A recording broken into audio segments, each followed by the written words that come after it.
할렐루야. 할렐루야. 아유. 할렐루야. 아유, 오늘 그냥 수지 맞았습니다. 제가 수지 맞았습니다. 아유, 이렇게 오시니까 너무 좋아요. 그쵸? 우리가 집에서 뭐 해요? 여기 탁 나와서 너무 좋은 것 같아요. 제가 오늘 기쁩니다. 저는 오늘 마태복음 21장에 관한 이스라엘 민족, 하나님이 그 수많은 예수 그리스도를 보낼 때 왜 한국 일로 안 보냈었을까요? 그건 모르죠. 하나님 마음이죠, 그거는. 근데 하나님이 마음을 택하셔가지고 이스라엘 택했는데 택한 이유가 있다고 해서 너무 지극히 작다고 그랬어요. 작고. 그래서 택하셨대요.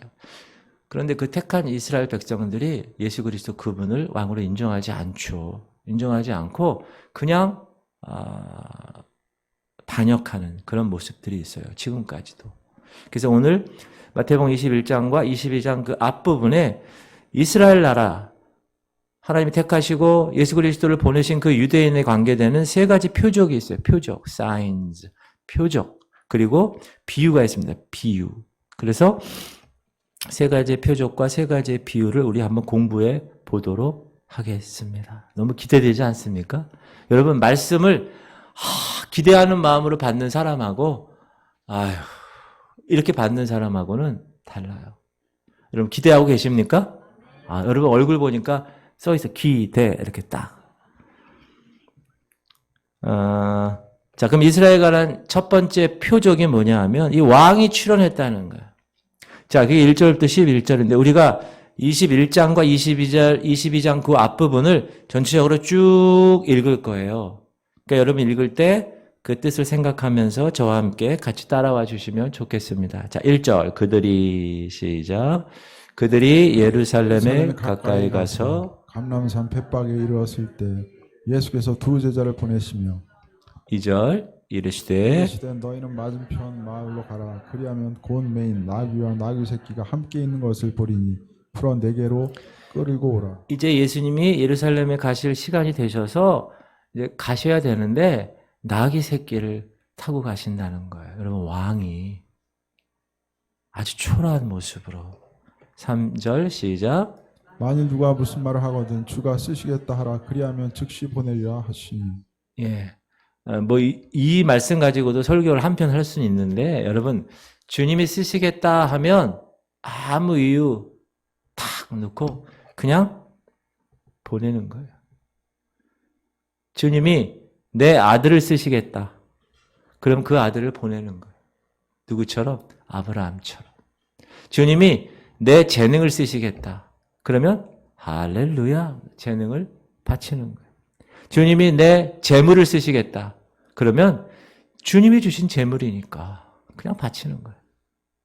그럴 준비 되셨습니까? 아멘. 4절. 이는 시작. 이는 선지자를 통하여 하신 말씀을 이루려 하심이라 일렀으되. 스가랴에 나온 그 말씀 이따 읽어볼게요. 5절 시작. 시온 딸에게 이르기를 내 왕이 내게 임하나니 그는 겸손하여 나귀 곧 멍에 매는 짐승의 새끼를 탔도다 하라 하였느니라. 왜 나귀 새끼를 탔다고요? 겸손해서. 6절 시작. 제자들이 가서 예수께서 명하신 대로 하여 그렇게 순종했어요. 두 제자가. 그러니까 7절. 나귀와 나귀 새끼를 끌고 와서 자기들의 겉옷을 그 위에 얹으며 예수께서 그 위에 타시니. 네. 근데 여러분, 제가 예전에도 얘기했지만 구약에서의 예수님이나 그 밖에 여러 상황에 관한 예언들이 있다고 그랬죠. 그럼 그거를 신약에서 여러분이 성취됐느냐 안 됐느냐를 찾아보는 것도 귀한 거예요. 어느 성경을 보니까 이런 성경 뒤에 부록 그래가지고 그게 나와 있는 성경도 있어요. 구약에서의 예언과 신약에서의 성취를. 근데 지금 요거는 9장 9절의 성취예요. 스가랴서에. 시작. 시온에 따라 크게 기뻐할지어다. 예루살렘에 따라 즐거이 부를지어다. 보라 내 왕이 내게 임하시나니 그는 공의로우시며 구원을 베푸시며 겸손하여서 나귀를 타시나니 나귀의 작은 것 곧 나귀 새끼니라. 제가 왜 공의로우시며 구원을 베푸시며 땡땡 쳤을까요? 왜냐하면 지금 이 마태가 쓴 이 스가랴 9장의 말씀을 인용한 거에는 그 땡땡 그게 없어요. 공의로우시며 구원을 베푸시며 그게 없어요. 그냥 네 왕이 네게 임하시나니 그는 겸손하여서 나귀를 타시니 나귀의 작은 것 곧 나귀 새끼냐 이렇게 돼 있어요. 그러면 왜 마태가 이 스가랴서를 인용하면서 그 중간에 공의로우시며 구원을 베풀며라는 구절을 뺐을까? 여러분이 한번 성경을 읽으면서 구약에는 여기 있는데 왜 여기는 요 단어가 없지? 라고 한번 생각을 해보실 수 있어야 돼요. 왜 그랬을까? 그 이유는 예수 그리스도께서 공의롭게 심판하시는 때, 그리고 완벽한 구원을 성취하시는 그때는 아직 이르지 않았다는 거예요. 그건 아직 오지 않았다. 그건 언제 올까요? 예수님 다시 오실 재림 때. 그게 계시록에 있어요. 계시록에. 여러분 계시록을 이제 조금 있으면 우리 새벽 기도에 계시록을 합니다. 기대가 되죠? 네. 이 계시록의 19장에 보면 이런 말이 있습니다. 읽어볼게요. 천천히 시작. 또 내가 하늘이 열린 것을 보니 보라 백마와 그것을 탄 자가 있으니 그 이름은 충신과 진실이라. 그가 공의로 심판하며 싸우리라. 여기 또 내가 누구예요? 사도 요한이 하나님의 계시를 또 본 거예요. 또 봤는데 거기 그가 공의로 심판하며 싸우시는 그 상황을 백마 탄 그 주인공을 봤다는 거예요. 12절. 그 눈은 그래서 그 예수 그리스도에 관해서 묘사하는 거예요. 시작. 그 눈은 불꽃 같고 그 머리에는 많은 관들이 있고 또 이름 쓴 것 하나가 있으니 자기밖에 아는 자가 없고 13절 시작. 또 그가 피 뿌린 옷을 입었는데 그 이름은 하나님의 말씀이라 칭하더라. 누가요? 예수 그리스도 그분이. 그리고 14절 시작. 하늘에 있는 군대들이 희고 깨끗한 세마포 옷을 입고 백마를 타고 그를 따르더라. 천군 천사들이 15절 그 입에서 예리한 검이나 그것으로 만국을 치겠고 친히 그들을 철장으로 다스리며 또 친히 하나님 곧 전능하신 이의 맹렬한 진도의 포도주 틀을 밟겠고 그리고 16절 그 옷과 그 다리에 이름을 쓴 것이 있으니 만왕의 왕이요 만주의 주. 하였더라. 예수님을 본 거예요. 누가? 요한이. 또 17절 또 내가 보니 시작. 또 내가 보니 한 천사가 태양 안에 서서 공중에 나는 모든 새를 향하여 큰 음성으로 외쳐 이르되 와서 하나님의 큰 잔치에 모여. 그래서 새들에게 살을 다 뽑아 먹으라는 거예요. 자, 어떤 살? 시작. 왕들의 살과 장군들의 살과 장사들의 살과 말들과 그것을 탄 자들의 살과 자유인들이나 종들이나 작은 자나 큰 자나 모든 자의 살을 먹으라. 누가? 새가. 19절 시작. 또 내가 보매 그 짐승과 땅의 임금들과 그들의 군대들이 모여 그 말 탄 자와 그의 군대와 더불어 전쟁을 일으키다가. 보세요. 19절 잘 읽어봐요. 자, 그 짐승과 땅의 임금들과 그들의 군대가 있어요. 이게 한쪽에서 싸우는 군대예요. 그 다음에 그 말 탄 자와 그의 군대가 있어요. 요 두 팀이 싸우는 거예요. 전쟁을 일으키다가. 20절. 짐승이 잡히고 그 앞에서 표적을 행하던 거짓 선자도 함께 잡혔으니 이는 짐승의 표를 받고 그의 우상에게 경배하던 자들을 표적으로 미혹하던 자라. 이 둘이 산채로 유황불 붙는 못에 던져지고 짐승과 땅의 임금들과 그의 군대들이 패했다는 거예요. 그리고 21절 그 나머지 말탄 자의 입으로부터 나오는 검의 죽음에 모든 새가 그들의 살로 배불리더라. 그 나머지는 그 말탄 자의 입에서 나오는 뭐요? 검에 의해서 죽었어요. 게임 끝났다는 거예요. 전쟁이. 이게 그 유명한 아마겟돈 전쟁입니다. 아직 안 일어났어요. 일어날 겁니다. 참고로 계시록에는 3개의 전쟁이 나옵니다. 궁금하시죠? 참고로 말씀드리는데 이제 제3차 세계대전이 일어날 겁니다. 언제 일어나냐? 전 3년 반, 6째 나팔이 불 때. 그리고 몇 명이 죽냐? 사람 이 지구상의 3분의 1이 죽습니다. 언제요? 3차 대전 때. 몇 명일까요? 그러면 25억 명 정도가 죽습니다. 지금 우크라이나하고 러시아 전쟁하는 건 몇 명 죽었을까요? 25억 명은 아닌 것 같아요. 그리고 관련 성경이 계시록 9장에 나오는데요. 스가랴에서도 나오고 이 대결 구도는 뭐냐? 이스라엘 나라와 이스라엘에 있는 예루살렘을 치러 오는 세계 연합군들과의 싸움입니다. 2억 명의 군사들과 한번 겨루는 거예요. 성경에 나와요. 누가 이겼을까요? 이스라엘이 이겨요. 이스라엘이. 어떤 무기가 쓰여질까요? 현대 전쟁 무기가 쓰여질 겁니다. 핵무기. 지금 푸틴이 얘기하는 그런 핵무기들, 그런 것들이. 핵무기가 우리가 일본에 떨어졌던, 우리 해방 때 떨어졌던 그런 원자폭탄하고는 비교가 안 되는 그런 핵무기들이 완전히, 그게 3차 세계대전일 거예요. 그리고 두 번째 성경의 계시록에 나오는 전쟁이 아마겟돈 전쟁. 따라합시다. 아마겟돈 전쟁. 이건 어느 전쟁이냐?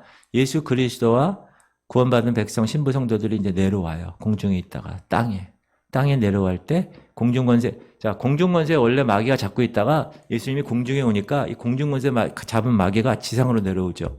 그리고 7년 혼인잔치 끝나고 7년은 여기 지상으로 내려와. 그럼 이 사단과 그의 세력들은 갈 데가 없죠. 그러니까 어디 있어야 돼요? 지상에서 한판 붙어야 돼요. 그게 아마겟돈 전쟁입니다. 그리스도와 적 그리스도와의 전쟁입니다. 그리고 후 3년 반 7번째 대접 때 일어납니다. 이때는 몇 명이 죽는가? 40억 명이 죽습니다. 계시록 19장, 지금 읽은 본문입니다. 그리스도와 하늘 군대가 있고 적 그리스도와 지상 연합군이 아마겟돈의 전쟁을 일으킵니다. 누가 이길까요? 당연히 예수 그리스도가 이기시죠. 뭘로 이길까요? 여러분 읽었죠? 예수 그리스도의 검. 그 말탄 자의 입으로부터 나오는 검에 죽는 거예요. 이거는 무슨 핵폭탄이나 이런 게 아니에요. 예수 그리스도의 말. 그리고 세 번째 계시록에 나오는 전쟁이 있어요. 이건 곡과 마곡의 전쟁이라고 그래요. 따라합시다. 곡과 마곡의 전쟁. 이게 인류 최후의 전쟁입니다. 이거 언제 일어납니까? 1000년, 자, 혼인잔치 하고요. 지상에 내려오죠. 지상에 내려와서 1000년 왕국을 하는 거예요. 1000년 왕국. 1000년 왕국에는 부활체로 있던 사람들, 예수 그리스도와 함께 부활체로 있던 사람들이 내려오고 지상의 대환란 7년을 다 끝내고 끝까지 순교까지 하면서 순교한 사람 혹은 끝까지 이긴 사람은 천년왕국에 들어갑니다. 그 사람들은 부활체가 아니죠. 그래서 부활체가 아닌 사람과 부활체가 같이 사는 곳이 천년왕국입니다. 근데 부활체인 경우는 관계없어요. 그런데 부활체가 아닌 그런 사람이 천년왕국 끝나면 또 사단이 나중에 이렇게 다시 나오거든요. 1000년 동안 갇혀 있다가 나중에 하나님이 이렇게 풀어요. 그럼 사단이 그때 와가지고 그 부활체 아닌 그 사람에게 가서 다시 한번 죄와 또 예전에 사단의 그 계획대로 그렇게 또 되는 거예요. 그때 이제 최후 전쟁이 일어나게 되죠. 그들과 함께. 마지막 천년왕국 후에 몇 명이 죽을까요? 그거는 엄청난 인원이 죽을 겁니다. 그게 계시록 20장에 나오고요. 여기서의 싸움의 대상은 성도들과 사단에 미혹당한 사람들과의 연합군과 싸웁니다. 누가 이길까요? 성도가 이깁니다. 어떻게 이길까요? 하늘에서 불이 나와서 살라버립니다. 3차 대전은 핵무기, 아마겟돈 전쟁은 그리스도의 입에서 나오는 예리한검, 곡과 마곡의 전쟁은 하늘에서 불이 나와서 끝내죠. 이게 세 가지 전쟁을 나중에 우리가 계시록에서 더 공부할 기회가 있을 것입니다. 자, 이렇게 성경에서 예언된 이 왕, 그분은 너무 겸손하셔서 나귀 새끼를 타고 예루살렘에 가시는 거예요. 그때 사람들이 어떻게 외치는가? 우리가 종료주일날 종려나무를 가지고 호산나 호산나 이렇게 이야기하는 8절 시작. 무리의 대다수는 그들의 겉옷을 펴서 길에 펴고 다른 이들은 나뭇가지를 베어 길에 펴고 9절 앞에서 가고 뒤에서 따르는 무리가 소리 높여 이르되 호산나 다윗의 다윗의 자손이여 찬송하리로다. 주의 이름으로 오시는 이여 가장 높은 곳에서 호산나 하더라. 그러는 거예요. 사람들이 예루살렘으로 막 나귀 타고 가는데, 그러니까 주변에 있는 사람들에게 소문이 나니까 물어보겠죠. 이 사람, 저 사람 누구야? 저 사람 누군데 그래? 10절 시작. 예수께서 예루살렘에 들어가시니 온 성이 소동하여 이르되 이는 누구냐? 저 사람 누구야? 저 사람 누군데 너희들 막 이렇게 하고 호산나 호산나 주의 이름으로 오시는 이여 가장 높은 곳에서 호산나 이렇게 하니? 라고 얘기할 때 여기서 우리가 주목해야 될 거. 그분들이 뭐라 그러냐? 주님을 왕이라고 얘기하지 않아요. 뭐라고 얘기하는가? 선지자로 얘기해요. 11절 시작. 우리가 이르되 갈릴리 나사렛에서 나온 선지자 예수라 하니라. 겉모습을 보고 메시아 그리스도인지를 파악하지 못하고 그냥 선지자 중에 하나로 이야기를 하는 모습. 그리고 이제 그 동일한 사람들이 며칠 후에 그 군중들이 다 뭐라 그래요? 십자가에 못 박으라. 바라바를 풀어주고 십자가를 못 박아라. 예수를 그렇게 얘기하게 되고 그들은 유감스럽게도 왕 대신 그분을 거절합니다. 무슨 말이냐? 영적인 눈이 멀었다는 거예요. 볼 수가 없다는 거예요. 예수 그리스도를 예수 그리스도로 볼 수 없었다. 영적 소경 이스라엘로 본다. 사랑하시는 여러분, 하나님께서 여러분 사랑하시죠? 여러분은 예수 그리스도를 구원자로 보고 계십니까? 아멘. 그러면 얼마나 큰 축복이에요. 하나님이 택한 백성은 또 그걸 못 보고 있는데 우리는 이방 땅, 이 한국 땅은 이스라엘에서 얼마나 멀어요. 극동지역. 그 중에서도 이 시대에 우리가 이렇게 예수 그리스도, 예수를 그리스도라, 구세주라 이렇게 고백하며 산다는 것은 너무나 귀한 것이다. 우리는 그러므로 너무 기뻐서 하나님께 모든 것이 은혜입니다. 이렇게 얘기할 수밖에 없는 존재다라는 것. 두 번째 표적은 뭐냐면 세 가지 표적 중에 두 번째 표적은 성전을 정결케 하셨다는 거예요. 이것이 어떤 이 초점을 얘기하면 이스라엘의 내적인 타락을 얘기하는 거예요. 자, 12절 예수께서 시작. 예수께서 성전에 들어가서 성전 안에서 매매하는 모든 사람들 내쫓으시며 돈 바꾸는 사람들의 상과 비둘기 파는 사람들의 의자를 둘러 엎으시고. 예수님이 화내시며 둘러 엎으신 경우가 이 경우예요. 그리고 13절 그들에게 시작. 그들에게 이르시되 기록된 바 내 집은 기도하는 집이라 일컬음을 받으리라 하였거늘 너희는 강도의 소굴을 만드는도다 하시니라. 하나님이 택한 이스라엘 백성 그리고 거기에 있는 하나님의 성전 얼마나 귀한 곳입니까? 택함 받았고 거기 하나님의 전이 있는데 그런데 그들은 하나님의 성전을 장사하는 집으로 만들었다. 성전에 가면 성전세를 내야 돼요. 그거는 유대인들이 쓰는 돈과 달라요. 환전을 해야 돼. 그러니까 환전할 때 이윤을 그 차액을 이렇게 해먹는 거. 그리고 제사 지낼 때 집에서 데리고 올 때는 흠없고 어린 아주 점도 없는 애를 데리고 왔어. 어린 양을. 막 하루 이틀 자다가 오다 막 걸어오다 보면은 흠이 생기고 막 점이 생겨. 그러면 제사장이 딱 보는 거야. 이렇게 쫙 보면 아니야 이거 안 돼. 안 돼. 그럼 다시 집에 가서도 데리고 올 수 없잖아요. 그러니까 그 성전 옆에다가 이렇게 제물용 어린 양들을 다 이렇게 해놔. 그 얼마입니까? 그러면 뭐 얼마. 그러면 사고 이런 거. 그때 또 돈을 통해서 매매를 통해서 또 이윤을 남기고 이런 장사하는 집을 만든 거예요. 원래 예수님이 초기에는 예수님이 첫 번째 기적이 뭐죠? 네, 포도주가 물이 되는 것도 기적이죠. 그러나 물이 포도주가 되는 것 더 기적이죠. 여러분 이 어디서 있었어요? 그 일이 가나에서. 제가 이 가나 얘기하면 옛날에 MBC에서 그 올림픽 할 때 나라들 이렇게 들어오면 그 나라에 대해서 설명하잖아요. 대한민국 그러면 네 저기 대한민국이 있구만.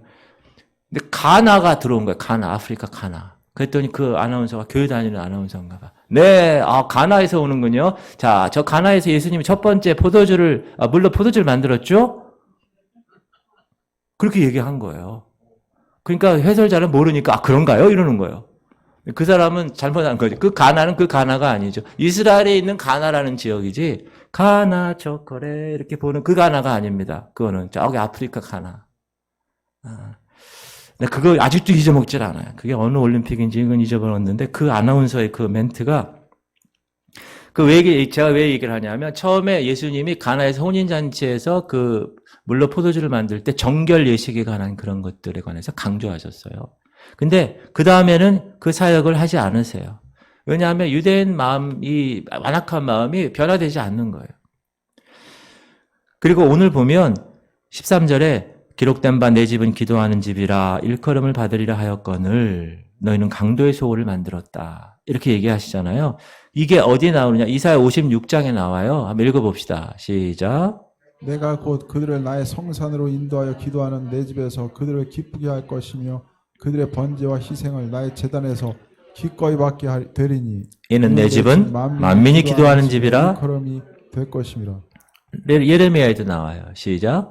내 이름으로 일컬음을 받는 이 집이 너희 눈에는 도둑의 소굴로 보이느냐? 보라, 나 곧 내가 그것을 보았노라. 여호와의 말씀이니라. 자, 예수 그리스도께서 내 집은 기도하는 집이라는 말에 있어서 내라는 나의 집, my house, 나라는 뜻은 하나님, 내가 하나님이라는 뜻을 내포하는 거가 된 거예요. 암시하고 있는 거예요. 그러면서 예수님은 나중에 이렇게 말씀하십니다. 보라, 시작. 보라, 너희 집이 황폐하여 버려진 바 되리라. 너희 집은 이제 황폐하게 버려졌어. 예수님이 왜 얘기를 하셨을까요? 그거는 이 유대인들이 메시아로 오신 그분을 거절한 것이에요. 성전 주인 되신 예수 그리스도, 그분을 거절한 거예요. 여러분, 성전에, 이 교회에는 있어야 될 존재가 반드시 있어야 됩니다. 누가 계셔야 됩니까? 예수 그리스도가 계셔야 돼요. 이 교회에는. 이 교회에 다 갖춰져 있어. 마이크, 앰프, 의자, 돈, 재정, 건물. 근데 거기에 예수님이 없어. 그거는 잘못된 것이죠. 예수님이 계시지 않는 그곳은 그냥 장소예요. 공허한 장소. 장사하는 장소. 이 성전의 주인이신 예수 그리스도가 그리고 나서 그때 거기에 이제 이 맹인과 다리 저는 자들을 고쳐주시죠. 14절 시작. 맹인과 저는 자들이 성전에서 예수께 나오며 고쳐주시니. 15절. 대제사장들과 서기관들이 예수께서 하시는 이상한 일과 또 성전에서 소리질러 호산나 다윗의 자손이 하는 어린이들을 보고 노하여. 그러니까 대제사장과 서기관들은 또 시비를 거는 거예요. 또 시비를. 16절. 예수께 말하되 그들이 하는 말을 듣느냐. 예수께서 이르시되 그렇다. 어린아기와 젖먹이들의 입에서 나오는 찬미를 온전하게 하셨나이다 함을 너희가 읽어보느냐 하시고. 예수님이 계시는 진정한 성전의 정체성은 뭐냐? 맹인이 보는 겁니다. 다리 저는 자가 걷는 거예요. 할렐루야. 이 지구촌교회의 정체성이 뭐냐? 정말 육체적인 것부터 시작해서 모든 영적인 것이 다 힘들고 어려운 사람들 딱 와서 어떻게 되는 거야? 확 회복시켜서 탁 나가는 거예요. 그게 이 교회의 정체성입니다. 할렐루야. 교회가 그런 게 없으면 교회는 그냥 사 모임이에요. 사적인 모임. 집사님 일주일 동안 잘 지냈어. 그래 이거 먹어봐. 그래.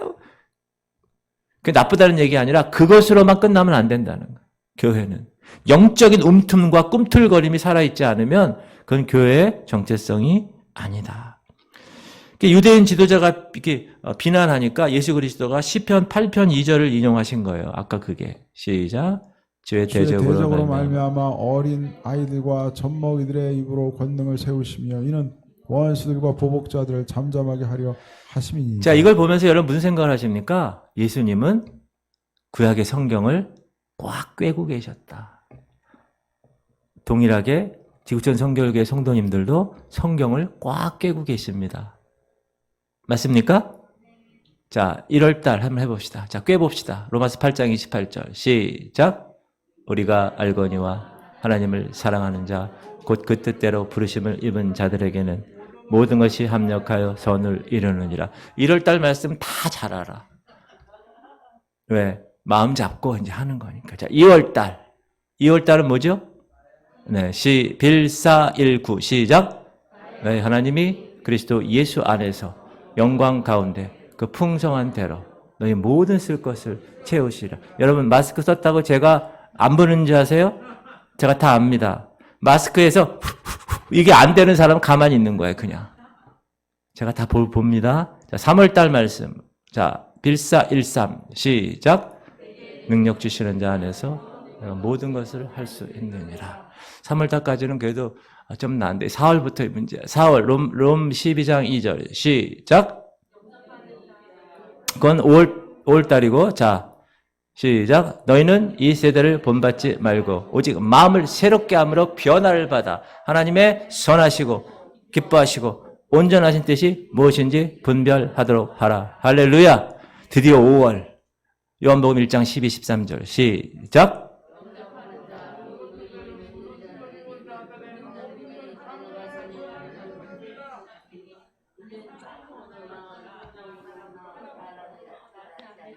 이게 무슨 말인지 모르겠어요.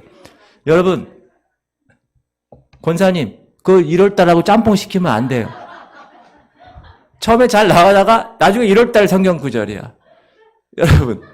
여러분 2단이 그렇게 해서 나오는 거예요. 2단이. 5월달 다시 한번 시작.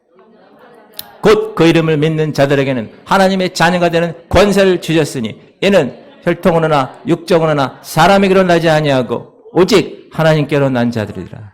할렐루야. 한 번 더 시작.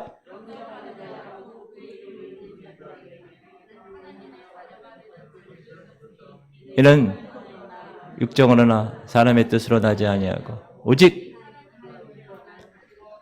여러분, 이 목사가 성경 32,500가지 말씀 중에서 왜 그 말씀을 그때 그렇게 했을까요? 중요하니까.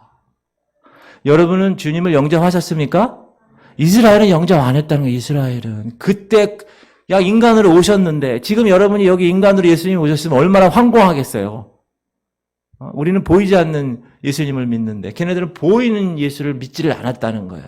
영접하는 자, 곧 그 이름을 믿는 자들, 예수의 이름, 예수의 이름은 세상의 소망이, 그 이름.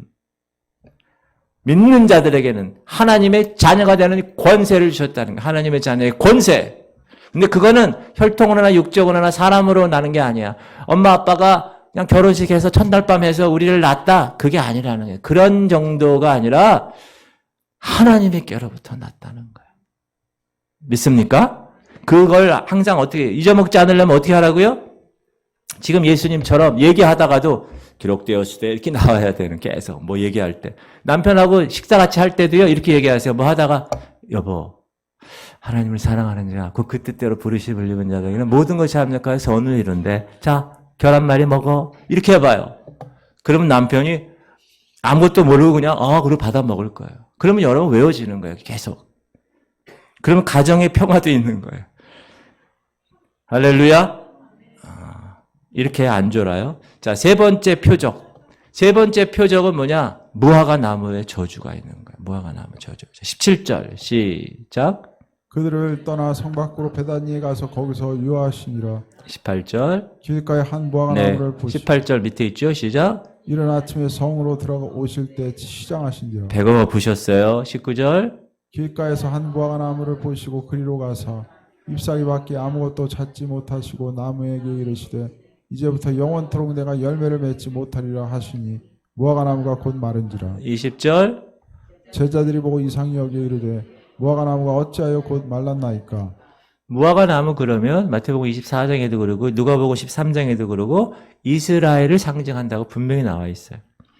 그런데 이 무화과 나무가 어떻게 됐어요? 잎은 무성했어요. 잎은 무성했어요. 잎은. 여기도 나무가 많이 있잖아. 잎은 무성한데 뭐가 없었다고요? 열매가 없었다. 이스라엘은 외적으로는 아주 종교적인 것 같아. 우리가 거기 성지순례도 가고 거기 뭐 예수님이 다니던 갈릴리 호수에도 가보고 베드로 고기도 먹어보고 얼마나 예수님이 다녔던 곳을 이렇게 가보면 얼마나 좋을까. 종교적으로 보여요. 그러나 내적에는 열매가 없다. 누가복음에는 특별히 여러분 이 무화과 나무 얘기할 때 열매를 안 맺으니까 잘라버릴까요? 그러니까 야 3년 동안 가만둬봐. 그렇게 얘기하세요. 자, 누가복음에서 나오는 걸 한번 읽어봅시다. 이에 시작. 이에 비유로 말씀하시되 한 사람이 포도원에 무화과 나무를 심은 것이 있더니 와서 그 열매를 구하였으나 얻지 못한지라. 그래서 포도원지기에게 이르되 내가 3년을 와서 이 무화과 나무에서 열매를 구하되 얻지 못하니 찍어버리라. 어찌 땅만 버리게 하겠느냐. 8절. 대답하여 이르되 주인이여 금년에도 그대로 두소서 내가 두릅하고 거름을 주리니. 네, 애쓰는 거예요. 이후에 만일 열매가 열면 좋거니와 그렇지 않으면 찍어버리소서 하였다 좀 더 하시니 기회를 주셔보세요. 그러나 이스라엘 민족은 열매 맺는데 실패하게 됩니다. 그래서 예수님은 이 무화과 나무의 기적이라고 하냐, 완전히 말라버린 그 기적을 믿음에 대한 교훈으로 삼으시고 이스라엘 너희들 이제 그 불순종에 대한 심판이 정확하게 있을 것이다. 그렇게 암시하시죠. 21절 시작. 예수께서 대답하여 이르시되 내가 진실로 너에게 이르노니 만일 너희가 믿음이 있고 의심하지 아니하면 이 무화과 나무에게 된 이런 일만 할 뿐 아니라 이 산더러 들려 바다에 던져지라 하여도 될 것이요 22절. 너희가 기도할 때 무엇이든지 믿고 구하는 것은 다 받은 줄 그래서 받으리라 유명한 하시니라. 말씀이 나온 거예요. 자, 성도들의 삶들 보면 여러 종류의 모습을 볼 수 있어요. 경건의 모습이. 그러나 경건의 모습은 있으나 뭐가 없어요? 경건의 능력이 없는 경우가 많아요. 열매가 없는 경우가 많아요. 교회도 잘 졌어. 목사도 번듯해. 성도들 다 괜찮은 것 같아. 그런데 능력이 안 나타나. 경건의 능력이. 그거는 열매를 맺지 못하는 것이다. 그리고 그런 교회와 그런 목사와 그런 성도들은 나중에 어떻게 된다? 주님께 이런 말을 듣게 될 수 있어요. 시작. 그 또 왼편에 있는 자들에게 이르시되 저주를 받은 자들아 나를 떠나. 마귀와 그 사자들을 위하여 예비된 영원한 불에 들어가라. 왜 이런 저주를 들었죠? 잎사귀만 있었다. 열매가 없었기 때문에. 그래서 여러분 성도들의 영적 생활에서 너무나 중요한 것은 뭐냐? 열매를 맺는 겁니다. 어떤 열매를 맺을까요? 영혼 구원의 열매를 맺는 거예요. 천하보다 귀한 영혼을 나를 통해 하나님께서 하나님의 자녀가 되게 하시는 열매. 내 가족, 불신자들, 나를 통해 믿지 않는 가족들이 구원의 반열에 들게 하는 그 열매. 하나님은 그 열매를 기뻐하시고 그 열매를 귀하게 보신다. 주 예수를 믿으라 그리하면 너와 네 집이 구원을 얻으리라. 제가 여러분 그리고 또 한 가지 제가 말씀드릴 때 목사가 강단에서 설교할 때 이 설교의 말씀을 저는 하나님의 감동하심으로 인하여 여러 가지 준비를 하고 여러 가지 계획을 잡아서 해요. 근데 중요한 건 듣는 성도들의 마음 상태라는 거예요. 사도행전에 보면 두 가지의 상태가 있습니다. 스데반이 설교했을 때와 베드로가 설교했을 때. 스데반이 설교했을 때 성도들이 듣고 어떻게 했습니까? 이를 갈며 분이 여기거늘. 한 사람은 그랬어요. 베드로가 설교했을 때 성도들의 반응은 어떻게 했습니까? 마음에 찔려 우리가 어찌할꼬 반응이 두 가지가 있다는 거예요. 지금 제가 여기서 강단에서 설교를 해도 분명히 성도 여러분들의 반응은 두 가지일 겁니다. 전자, 이를 갈며 그래서 진짜 스데반이 죽었어요. 돌에 맞아서. 그런데 마음에 찔려 우리가 어찌할꼬 그렇게 했을 때 회개의 영이 일어나고 하루에 3,000명이 구원받는 결과가 나타났다. 할렐루야. 복음의 말씀, 하나님의 놀라운 능력의 말씀인 강단에 선포될 때 그 말씀을 여러분이 어떻게 받느냐에 따라서 그 결과는 천양지차가 될 수가 있다는 겁니다. 그러므로 여러분 교회 왔을 때 아유 목사님이 위로의 말씀도 좀 주고 편안한 말씀 좀 주시 그런 말씀들은요 세상에 나가면 더 많이 들을 수 있어요. 여러분 이런 생각을 해야 돼요. 오늘 내가 목사님 말씀 들을 때 설교 들을 때 내 마음이 찔려야 되겠다. 마음이 찔려야 돼요. 여러분 계속. 마음에 찔려야 영적으로 여러분이 살아있는 거예요. 일을 간다는 거는 그럼 영적으로 완전히 눈이 어두운 사람, 마음이 다친 사람. 그래서 마음이 찔려가지고 계속 그래 맞아 하나님 알겠습니다. 주님 감사합니다. 제가 어느 교회 출신인가요? 순복음교회 출신이에요. 제가 어려서부터 그 교회를 다녔거든요. 근데 어렸을 때는 잘 몰랐는데 제가 청년 이렇게 돼가지고 제가 내 이 생각을 갖고 이제 신앙생활 할 때 보면 조영기 목사님이 탁 나오세요. 탁 나와가지고 메시지를 전할 때 가슴이 막 그래 아우 맞아 그래 맞아 그렇게 막 찔고 나서 그래 제대로 살아야지 일주일 동안 열심히 제대로 살아야지 그리고 다음 주에 또 나가서 또 말씀 들어야지 그게 막 팍 찔리게 그렇게. 그게 정상이라는 거예요. 제가 자랑하는 게 아니라 그게 정상이라는 거예요. 할렐루야. 여러분 그래서 하나님 말씀 들을 때 우리 목사님은 왜 저렇게만 얘기하지? 왜 저렇게 그냥 칼로 그냥 훅훅 찢지? 여러분 병원에 의사가 여러분이 아파서 의사 갔어요. 병원에 갔어요. 근데 병원에서 뭐라 하냐? 그러세요. 지금 수술해야 되는데 지금 그냥 뭐 이렇게 하세요. 네, 좋으시죠? 그냥 하세요. 아니 하세요. 그건 병을 못 고치는 거예요. 칼로 여러분 찢어가지고 수술을 해야 되는데 얼마나 아프겠어요. 찔리고 힘들고 너무너무 힘든 거야. 그래야 삽니다. 할렐루야. 그래야 사는 거예요. 여러분 영적으로. 그래서 매일 이곳에 오면 목사님한테 위안받고 뭐 그런 생각 물론 그렇게 해야 되죠. 그러나 그것보다 더 중요한 건 찔려야 돼. 그래. 하나님의 말씀은 살았고 운동력이 있어 좌우의 날선 어떤 검보다도 예리하였는데 혼과 영과 관절과 골수를 찔러 쪼개기까지 하면 내 마음과 생각을 다 다스리고 원위치시키는 거. 하나님의 원래 본성대로. 그게 정상입니다. 여러분 그렇게 말씀 받고 계시죠? 얼굴 보니까 그런 것 같아요. 온라인으로 드리는 분들도 동일하십니까? 아멘. 들려요, 제가 지금. 자.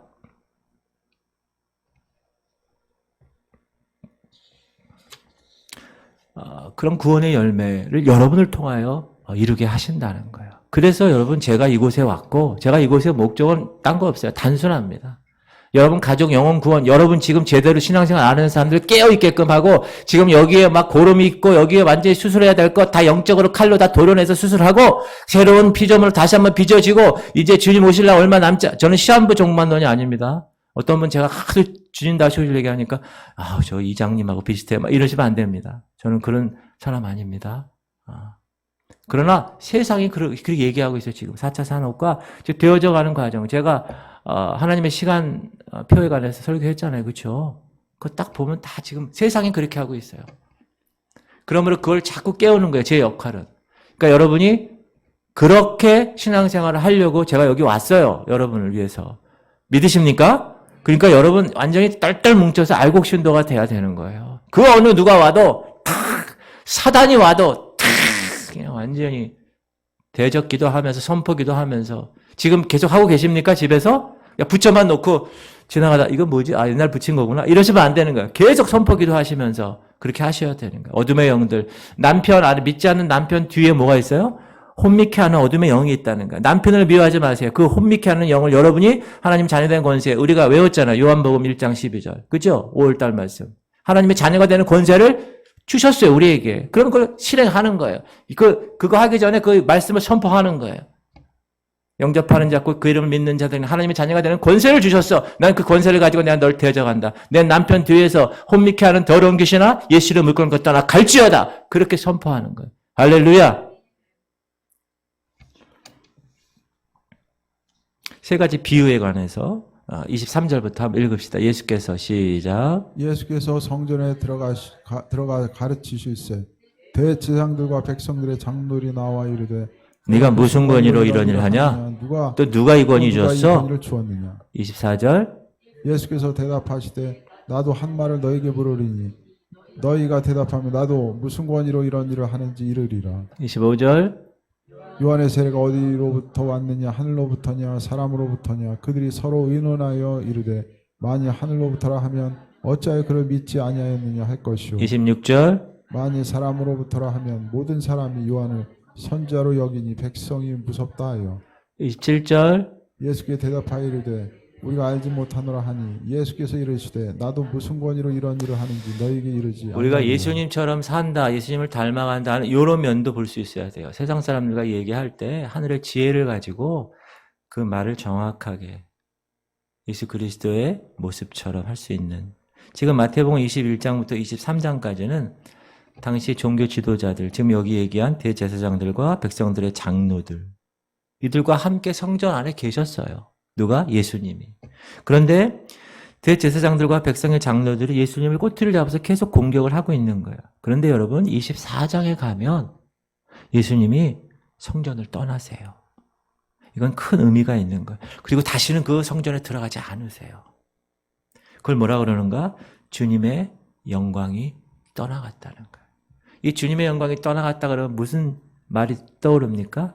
이가봇. 들어보셨죠? 이가봇. 지금 들어보셨잖아요.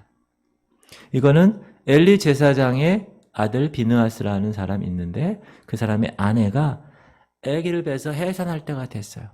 그런데 시아버지 엘리 제사장과 남편 비느하스가 죽었다는 말을 들어요.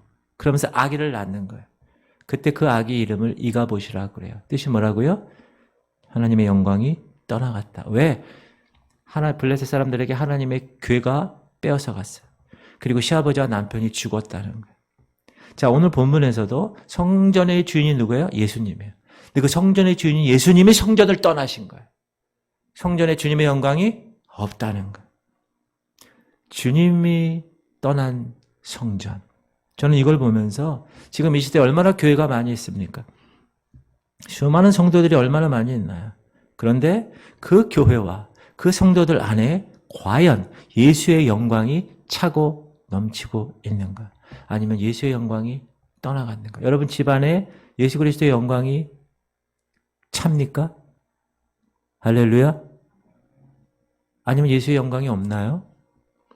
저는 이 지구촌 성결교회 예수의 영광이 차고 넘치는가 항상 점검합니다. 그렇게 위해서 애쓰고 있습니다. 이 교회에 속해 있는 모든 성도들 삶 가운데 예수의 영광이 차고 넘치는가 겸허히 점검해 봐야 될 것이다. 혹시 2000년 전에 이 유대인의 모습들, 대제사장과 그 백성의 장로들의 모습이 내 모습은 아닌가? 범은 작고 양복은 입고 목사라고는 하는데 혹은 직분 있고 다 장로, 권사, 집사 이런 교회 다닌다고 하는데 내 안에 하나님의 영광이 떠나버린 건 아닌가? 여러분 그거는 가장 비참한 사람. 그러므로 여러분이 성도라면 정말 거듭났다면 그래서 내가 베이비로 이제 영적 성장을 위해서 애를 쓰고 있다면 그 하나님의 영광이 가득 찬 그런 존재가 되시기를 주 이름으로 축원합니다. 우리 영적 점검이 필요한 거예요. 여러분 한번 보세요. 여러분 잣대로 보세요. 지금 하나님의 영광이 이 교회에 임하고 있는가? 여러분 가정에 임하고 있는가? 여러분 심령에 임하고 있는가? 내가 예전처럼 그냥 그대로 물에 물 탄 듯 세상 반 양다리 걸치면서 살아가도 되는 것인가? 불안하지 않아요, 요즘? 하도 새로운 목사 그런 얘기 자꾸 하니까 불안하죠, 요즘 여러분들. 난 그냥 제대로 이렇게 살아온 것 같은데 왜 저 목사가 새로 와가지고 왜 계속 내 이 가슴을 이렇게 자꾸 찔러? 뭐 그게 정상이에요, 여러분. 그게 찔러져야 돼요. 그게 찔림 받아야 돼. 그래, 내가 지금까지 나태했구나. 아유, 그래. 제대로 좀 살아야지. 그게 정상입니다. 할렐루야. 지금 예수께서는 이 이스라엘 민족과 하나님에 대해서 세 가지 비유로 얘기하는데 첫 번째 두 아들의 비유래. 두 아들. 포도원 가서 일해라 그랬더니 첫째 아들은 네 그러고 일 안 해. 둘째 아들은 아니요 그러고 가서 일해. 이 두 아들 한번 볼게요. 28절 시작. 그러나 너희 생각에는 어떠하냐? 어떤 사람에게 두 아들이 있는데 맏아들에게 가서 이르되 예 오늘 포도원에 가서 일하라 하니 대답하이르되 아버지 가겠나이다 하고 가지 아니하고 둘째 아들에게 가서 또 그와 같이 말하니 대답하이르되 실소이다 하고 그에 뉘우치고 갔어요. 이해되시죠? 자 그러면 31절 시작. 그 둘 중에 누가 아버지의 뜻대로 하였느냐 이르되 당연히 둘째 아들. 예수께서 그들에게 이르시되 내가 진실로 너희에게 이르노니 세리들과 창녀들이 너희보다 먼저 하나님의 나라에 들어가리라. 32절 의의 도로 요한이 의의 도로 너희에게 왔거늘 너희는 그를 믿지 아니하였으되 세리와 창녀는 믿었으며 너희는 이것을 보고도 끝내 뉘우쳐 믿지 아니하였도다. 여기서 두 아들이 있는데 아버지께 불순종한 아들이 누구예요? 첫째 아들이죠. 간다고 얘기해놓고 안 갔다는 거예요. 이스라엘 얘기하는 거예요. 이런 포도원은 성경에서 언제나 이스라엘을 가리켜요. 세례 요한 거절합니다. 유대인들. 아버지 하나님께 불순종합니다. 그러나 죄인들, 그 당시 세리 창녀는요, 완전히 열애된 사람들, 주류 사회에서 열애된 사람들, 그 사람들이 세례 요한의 말에 귀를 기울였어요. 회개하라, 천국이 가까웠느니라. 예수님도 동일하게 오셔서 회개하라, 천국이 가까웠느니라. 그래서 그들이 하나님 나라에 들어가게 됐다. 그 비유를 하신 겁니다. 두 번째 비유는 포도원과 농부의 비유인데, 자, 한번 읽을까요? 시작. 다른 한 비유를 들으라. 한 집주인이 포도원을 만들어 산 울타리로 두르고 거기에 집자는 틀을 만들고 망대를 짓고 농부들에게 새로 주고 타국에 갔더니. 자, 주인공 나오죠? 집주인. 포도원 만들어서 누구에게? 농부들에게 주고 떠납니다. 34절. 열매 거둘 때가 가까움에 그 열매를 받으려고 자기 종들을 농부들에게 보내니 이제 시간 지나서 포도원 열매 이야기에서 왔어요. 35절. 농부들이 종들을 잡아 하나는 심히 때리고 하나는 죽이고 하나는 돌로 쳤거늘 종을 보냈는데 주인의 종을 아주 때리고 죽였어요. 그리고 36절. 다시 종들을 처음보다 많이 보내니 그들에게도 그렇게 하였는지라. 네. 그랬더니 후에 자기 아들을 보내며 이르되 그들이 내 아들은 존대하리라 하였더니 38절. 농부들이 그 아들을 보고 서로 말하되 이는 상속자니 자 죽이고 그의 유산을 차지하자 하고 39절. 이에 잡아 포도원 밖에 내쫓아 죽였느니라. 그러면 포도원 주인이 올 때 그 농부들 어떻게, 여러분 포도원 주인이야. 그러면 그 농부들 어떻게 하겠어요? 그 품꾼들. 가만 안 두죠. 가만 안 두죠. 이스라엘을 위해서 하나님은 많은 일을 행하셨어요. 여러 선지자들을 계속 보내는 거예요. 회개하라, 회개하라. 그 멋진 솔로몬 보세요. 그러니까 자꾸 회개하라. 분단되고, 북이스라엘, 남유다 이렇게 되고, 거기 여러분 이제 그 분열왕국 시대 때 이제 우리가 공동체 성경 읽기 이제 공부할 때 이제 이유가 나오는데, 북이스라엘 왕 누구는 어떻게 해서 어떻게 악을 행하고 어떻게 하고 남유다 왕은 누구에서 악을 행하고 막 그런 얘기가 계속 나와요. 역대 지략에 기록되지 아니하느냐 막 쫙 나오거든요. 그럴 때마다 하나님 누굴 보내세요? 선지자를 보내세요. 회개하라, 회개하라. 선지자들 또 더 많이 보내. 회개하지 않아. 잡아 죽여요. 그러니까 나중에는 하나님 아들 예수를 보내. 자기 아들을 보내. 그랬더니 어떻게 했어요 이제? 야, 상속자니까 죽여버리자. 그렇게 했다는 거예요. 이스라엘이 하나님을 위해서 많은 열매를 맺을 것으로 기대하고 계셨어요. 하나님은. 그러나 그 민족은 하나님을 대적하고 열매 맺기를 거절했다. 그래서 그걸 또 선지자를 통하여 또 보내고 또 보내고 또 보내고 자기 아들까지 보냈는데 십자가에서 죽어버린다. 그래서 유대인들이 여러분 스스로 판결을 해요. 이거 요 41절 한번 읽어 시작. 그들이 말하되 그 악한 자들 진멸하고 포도원은 제때 열매를 받칠 만한 다른 농부들에게 새로 줄지니라. 누가 얘기한 거예요? 유대인들이. 무슨 얘기예요? 예수 거부한다는 거예요. 이제 이방인한테 주겠다는 거예요. 복음의 그 메시지가. 그 다른 농부들에게 자기들이 얘기하는 거예요. 자기들이.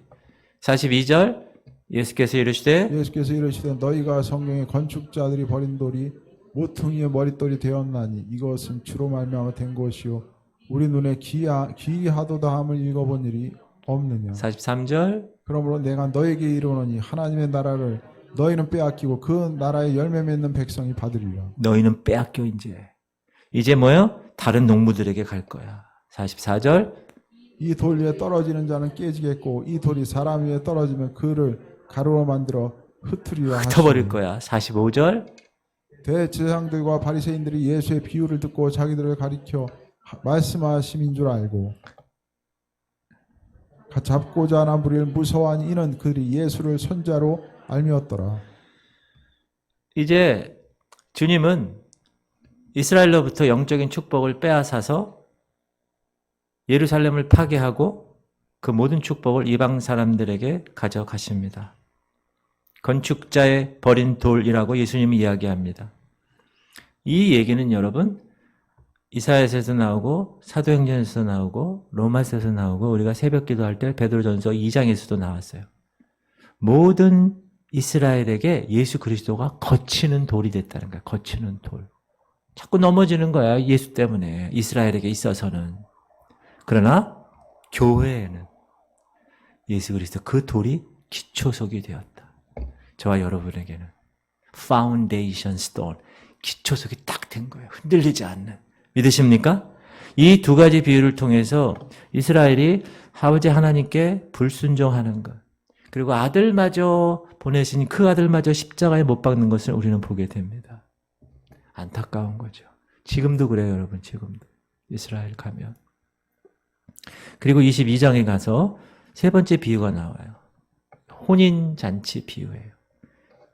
읽어볼까요? 예수께서 시작. 예수께서 다시 비유로 대답하여 이르시되 천국은 마치 자기 아들을 위하여 혼인잔치를 베푸는 어떤 임금과 같으냐. 천국 얘기하는 거예요. 천국입니다. 지금 초점을 천국에 두세요.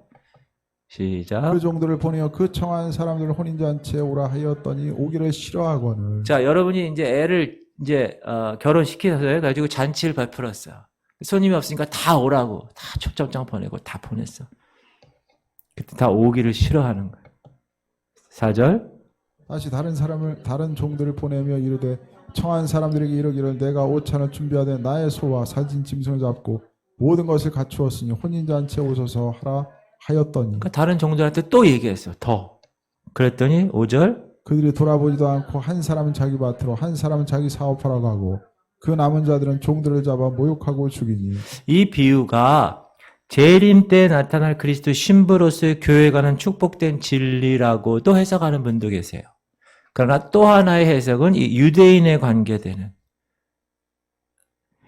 하나님께서 아들 혼인을 복됨을 즐기게 하기 위해서 이스라엘을 초청한 거예요. 이스라엘을 초청했는데 그 이스라엘 민족이 어떻게 초청을 거절했다는 거예요. 근데 그 초청이 여러 번 있었죠. 지금 한 번, 두 번 이렇게. 그러나 이스라엘은 계속 거절했다. 성령을 거절한 이스라엘. 사도행전 보면 시작. 목이 곧고 마음과 귀 할례를 받지 못한 사람들아 너희도 너희 조상과 같이 항상 성령을 거스르는 도다. 52절. 너희 조상들이 선지자들 중에 누구를 박해하지 아니하였느냐. 의인이 오시라 예고한 자들을 그들이 죽였고 이제 너희는 그 의인을 잡아준 자여 살인한 자가 되나니. 이스라엘이 거부하는 거예요. 그러니까 예루살렘이 멸망하게 되고 이스라엘 나라가 완전히 없어지죠. 2000년 동안 완전히 없어요. 7절 보면 7절 시작. 임금이 노하여 군대를 보내어 그 살인한 자들을 진멸하고 그 동네를 불사르고. 자, 혼인 잔치 초청을 했는데 아버지가 임금이 아무도 안 오니까 열 받으신 거예요. 그래서 다 진멸하고. 8절 시작. 이에 종들에게 이르되 혼인잔치는 준비되었으나 청한 사람들은 합당하지 아니하니. 그러니까 이제 딴 사람 내 거리에 가서 시작. 내 거리 길에 가서 사람을 만나는 대로 혼인잔치에 청하여 오라 한대. 10절. 종들이 길에 나가 악한 자나 선한 자나 만나는 대로 모두 데려오니 혼인잔치에 손님들이 가득한지라. 이제 이스라엘을 초청했는데 이스라엘이 거부하니까 어떻게 해요? 이제 이방인들을 향하게 되고, 사도행전에 나와 있는 대로 이스라엘 민족은 스데반을 죽이고 교회를 핍박하죠. 그래서 그들이 결정한 것, 이방인들에게 다른 종들에게 보내게 하는 것, 그것을 결정하게 됩니다. 자, 이 비유가 끝나는 9절 11절부터 14절에 어떤 이야기가 나누냐면 손님들이 영접받기 위해서는 왕이 주시는 예복을 입어야 된다는 거예요. 11절 시작. 임금이 손님들 보러 들어올세 거기서 예복 입지 않은 한 사람을 예복 입지 않은 한 사람이 있어요. 그러니까 12절 시작. 이르되 친구여 어찌하여 예복을 입지 않고 여기 들어왔느냐 하니 그가 아무 말도 못하거늘. 13절 임금이 사원들에게 말하되 그 손발을 묶어 바깥 어두운 데 내던지라 거기서 슬피 울며 이를 갈게 되리라 하니라. 14절 청함을 받은 자는 많되 택함을 입은 자는 적으니라. 이거를 두 가지 해석을 하는 거예요. 아까 제가 얘기했듯이 이스라엘을 초청했지만 이스라엘이 거부했기 때문에 유대인에게 복음이 갔다. 또 하나는 하나님께서 모든 백성들에게 복음을 초청합니다. 누구든지, 그렇죠? 주 예수를 믿으라 그리하면 너와 내 집이 구원을 얻으리라.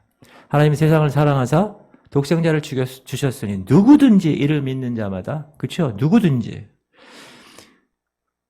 그래서 복음을 전했을 때 거부하는 사람. 여러분 어렸을 때 그 노래 아시죠? 찬양. 죄송해요. 장가 가야 하고 소도 사야 하고 농가 밭에 나가서 할 일 많아 내 어이하리 죄송해요. 한 마을에 그 찬양 아시죠? 다 초청했는데 다 바쁜 거야. 왜 바쁠까요? 저 주식 투자하느라고 지금 정신없이. 기다려. 좀만 기다려. 지금 우리 결혼시켜야 돼, 우리 애들. 좀만 기다려요. 여러분, 이 정혼의 관계 있죠? 예수님과 함께 정혼의 관계. 우리는 예수님과 정혼한 관계입니다. 정혼했다는 건 뭐예요? 신랑이 신부에게 가서 결혼해줘도 되겠습니까? 결혼해 주세요. 얘기할 때 신부가 yes 하고 프로포즈를 받는 것. 그것이 정말 중요한 거예요.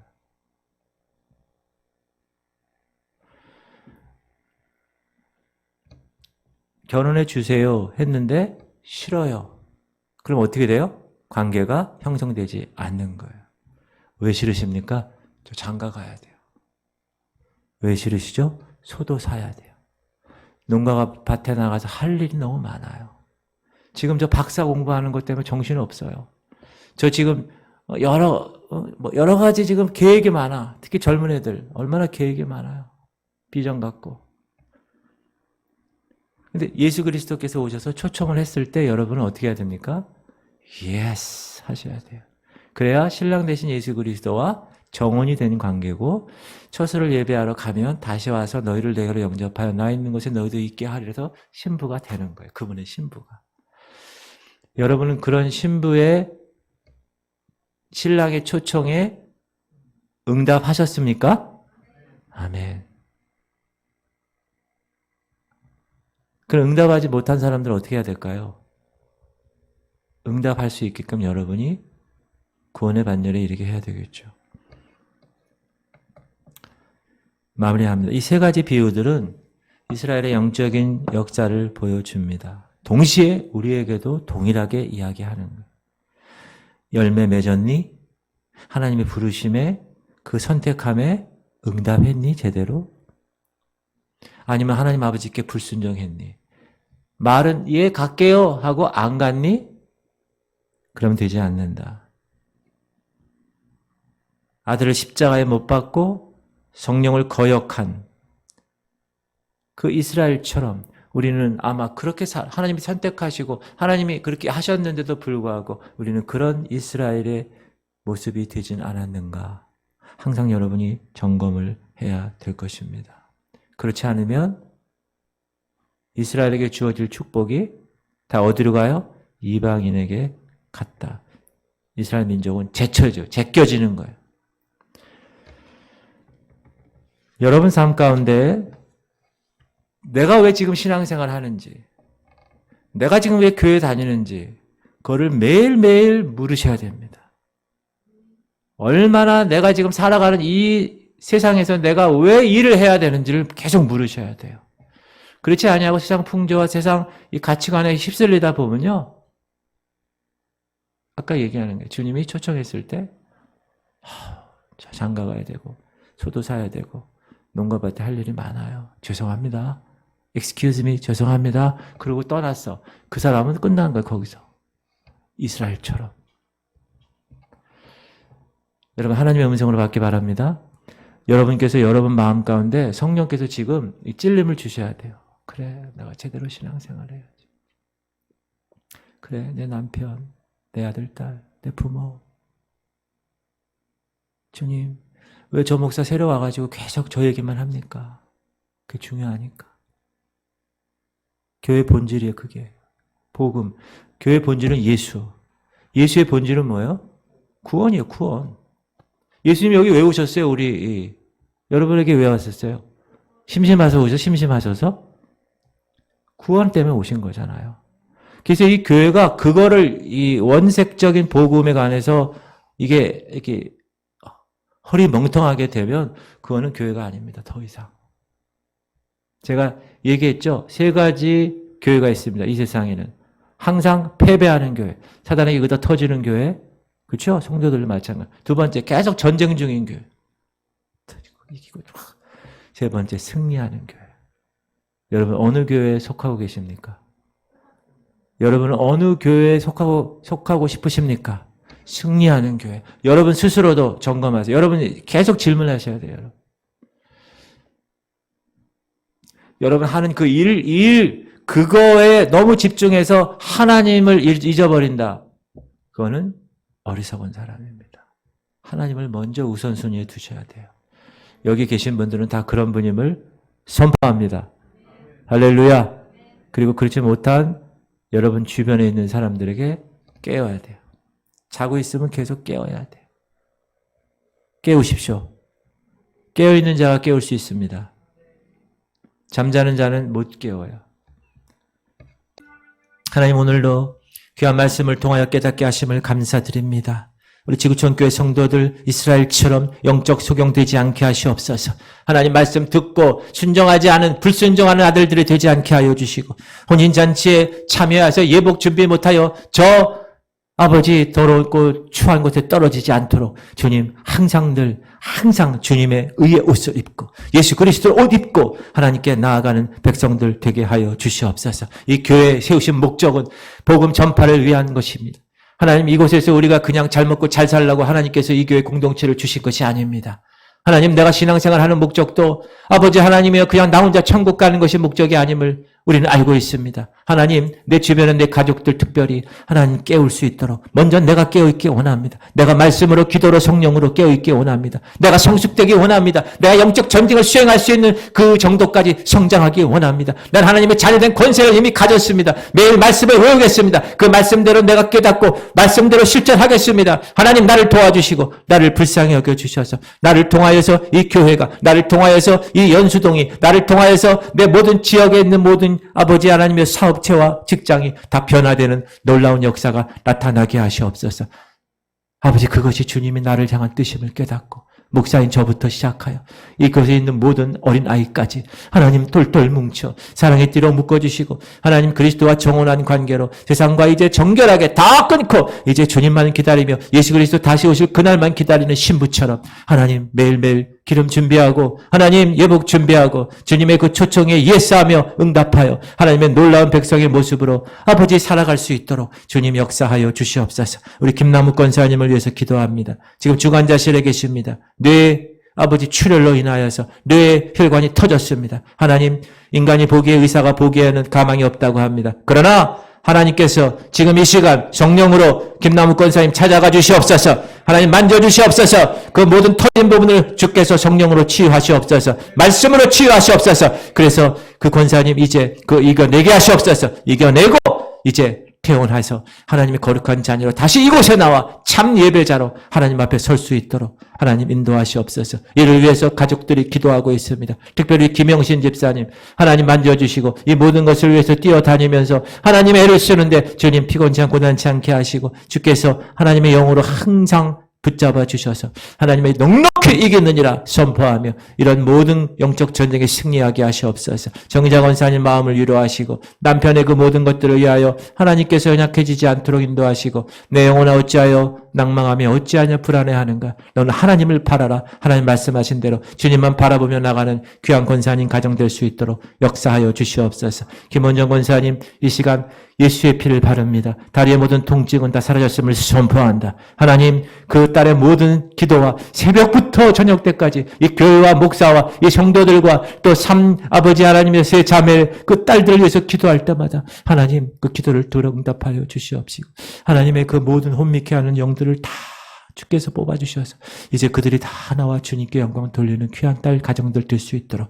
주님 역사하시옵소서. 우리 조명원 지사님 허리를 통증을 주께서 만져주시고 하나님의 거룩한 그 모든 능력을 통하여서 모든 뼈들이 제자리로 돌아가게 하여 주시옵시고 우리 귀한 성도들 가운데서도 여러 가지 어려운 육체적인 어려운 아버지 하나님이여 백성들 있습니다. 이 시간 성령께서 찾아가 주시고 예수 그리스도의 보혈의 능력을 통하여서 다 회복되는 놀라운 역사 나타나게 하여 주시옵소서. 하나님 우리가 무엇을 하든지 어디 있든지 지금 내가 왜 교회 다니고 내가 지금 왜 살아가는지를 매일 묻고 내 삶의 가치를 이 땅에 두지 아니하고 저 하늘에 두고 예수에게 두고 내가 이제 예수로 옷 입는 하나님의 놀라운 백성들 되게 하여 주시옵소서. 이제는 우리 주 예수 그리스도의 원하신 은혜와 하나님 아버지의 극진하신 사랑하심과 성령님의 감동감화 충만 교통 위로하심이 이제 하나님 말씀을 받고 이제 하나님의 깨어있는 성도로 깨어있지 못한 사람들을 흔들어 깨우기 위해서 하나님이 원하시는 그곳에 달려나가는 하나님의 백성들 머리 위에 이제부터 영원토록 함께 하시기를 간절히 축원하옵나이다. 아멘.